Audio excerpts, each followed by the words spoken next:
भारतीय करडा धनेश, राखी धनेश, शिंगचोचा, ककनेर, काकण, गरुड, माडगरुड किंवा धनशिडी म्हणून ओळखला जाणारा पक्षी निरीक्षण करताना वन्यजीव सोयरे नितीन श्रीवास्तव, श्याम गोडाले यांना बुलढाणा येथील मिलिंद नगर परिसरात लिंबाच्या झाडावर फेरफटका मारताना दिसला.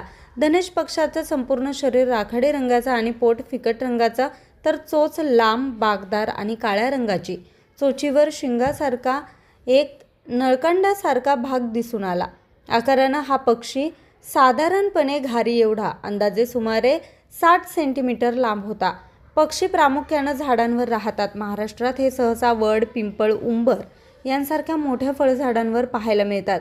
या पक्ष्याचा मुख्य आहार फळे, वड, पिंपळ, अंजीर, जांभूळ तसेच फळांशिवाय ते क्वचित कीटक, पाली आणि लहान उंदीरही खातात. मार्च ते जून हा त्यांच्या विणीचा काळ असतो. मादी अंडी देण्यासाठी झाडांच्या मोठ्या ढोलीत जाते आणि नर मादी गिळून ती ढोली विष्ठेने बंद करतात.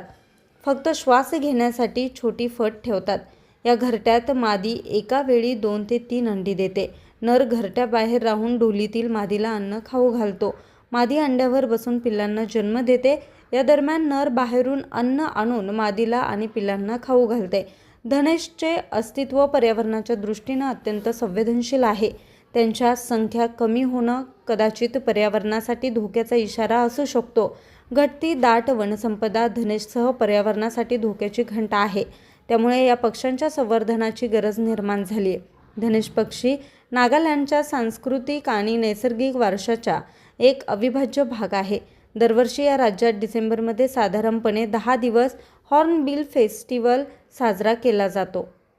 बातमी संकलन नितीन कांबळे, मुख्य संपादक, आज 24 तास, बुलढाणा.